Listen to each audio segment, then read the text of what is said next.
Good morning and welcome to the Division III Men's Hockey Selection Show. I'm your host, Will Haskett. Is there a tournament that has been as anticipated in all of college sports as this one? The pandemic shut down the 2020 bracket before it began, and we didn't gather to play a year ago. So it has been 3 years since we last crowned a national champion in the sport. That means there are 12 teams eager to become the first national champion since 2019. The puck drops on 4 first-round games this coming Saturday, with the top 4 teams earning byes and awaiting the winners the following weekend. The final 4 teams head to Lake Placid and Herb Brooks Arena for the semifinals and championship coming up on March 25th and 26th. The 12 teams are made up of 8 automatic qualifiers and just 4 precious at-large berths. So now the questions: who got the nod? Who got the byes? Who's playing who? And anything else you want to know. We find out right now as we unveil the bracket, starting with one of our first 4 teams getting a bye, and that belongs to Adrian. How do you become the dominant team in your conference and maybe the entire country? Well, you lead the NCAA in both scoring offense and defense. Scoring nearly 6 goals per game and surrendering less than 2 has led to the best record in the nation for the 2011 national runner-ups. This is a balanced and deep roster, 7 different players averaging over a point per game. Ty Enns is the leading goal scorer and also has 8 power play goals this season, which is second best in the country. This team lost its opener and has run off 28 straight since, the hottest team heading into the NCAA tournament. They face the winner of our first-round game. It begins with one of our at-large selections. It goes to Hobart. The Statesmen went 13-2-2 in the New England Hockey Conference play, winning the regular season title. Hobart has used a balanced approach on its way to accumulating 127 goals, 355 points this season. 30 players have recorded at least a point and 25 have scored a goal this season. Hobart has 13 players that have hit double digits in points and 6 players with 20-plus points this year. NEHC Rookie of the Year Luca Quaro leads the team with 31 points on 15 goals and 16 assists. In his 22nd year now, head coach Mark Taylor has guided the Statesmen to almost 350 victories overall and now 11 NCAA tournament appearances. And they face another team benefiting with an at-large. They welcome Elmira to town, 16th appearance for a program chasing an elusive national title. They have come oh so close, one of the better units in the country, converting on the power play this season. The percentage of .337 trails only Utica in the country for the best to get it done this year. So now get to breathe a sigh of relief, focus on the postseason action because Elmira, you are in, and a first-round showdown coming up with Hobart is the reward for a 2022 solid regular season.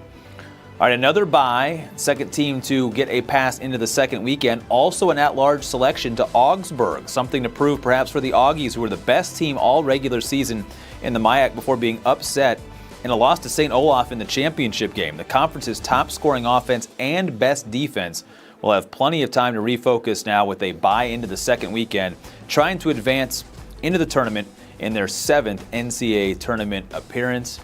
And still maybe licking the wound, stinging a little bit, but the body of work good enough to get a second weekend spot.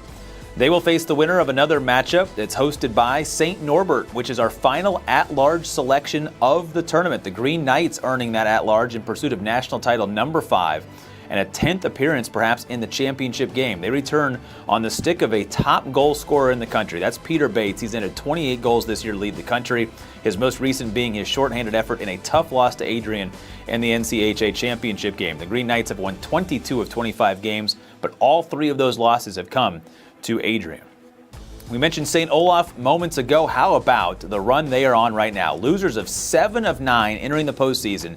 This team pulled off the unthinkable. They won 3 in a row against the top 3 seeds, including a 5-2 statement win over Augsburg for that conference championship title in the automatic berth. Newcomer Jonathan Young had a career-best 3 points, helping the Ols race out to a 3-0 lead after 2 periods, and the celebration was on at the end as St. Olaf returns to the tournament for just the second time in program history, the first one coming all the way back in 2006. Congratulations to that program on an incredible postseason run.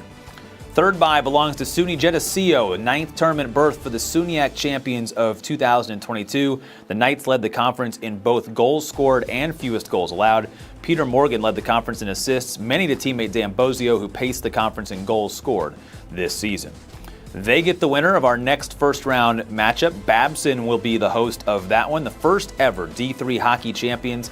That came all the way back in 1984, but now a new generation has ended a 6-year tournament drought in 2020 before the postseason was wiped out by COVID. So many of them trying to come back here just a couple of years later and make that push. Ryan Black is leading goal scorer for this team. His goals tend to be clutch, 8 of them game winners this year, more than any other player in the country this season. And he will face Trinity in the opening round. The champs of the NESCAC left little doubt a 4-1 win over Colby in yesterday's championship showdown. Gerard Moretta had 2 goals, scoring early in both the first and second periods to build the advantage for the Bantams. That was all that they would need. The 1 goal allowed by goalie J.P. Mello was the only one surrendered throughout the entire postseason tournament. The 2017 national runner-ups return to the tournament now in search of yet another deep run. And the final bye, probably no surprise here, belongs to Utica. The Pioneers, the top seed in the UCHC tournament, and parlayed that into their 3rd conference championship. They lead the nation in almost everything, including goals scored and goals allowed.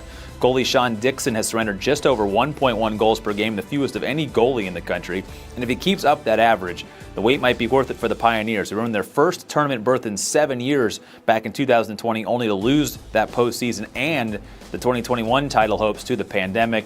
But perhaps this is the year they get it done. Utica comes in one of the best set of numbers and results in the country this season.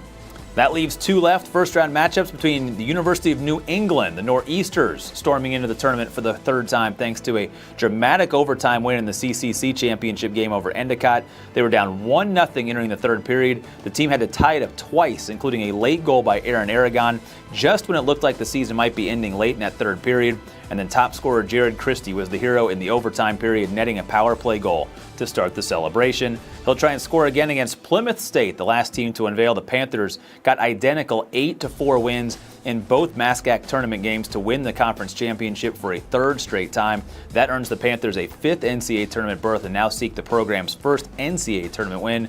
J.R. Barone has 20 goals this season to lead the way, including 2 in the championship clincher.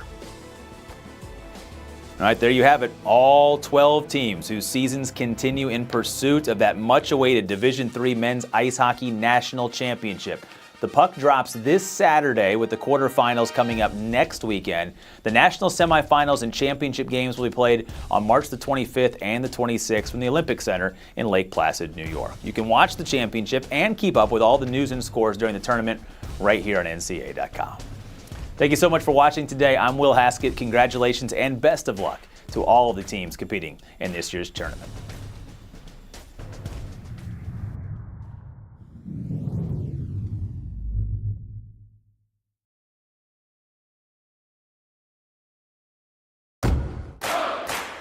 There's an energy swelling out beyond the limits of your expectations. A universe where fandom reigns supreme. Once you're in it, it changes you. Instead of one of one, you're one of many. A blissful sea of chaos. Go beyond your limits and enter the NCAA universe. Get your seats today at ncaa.com/tickets.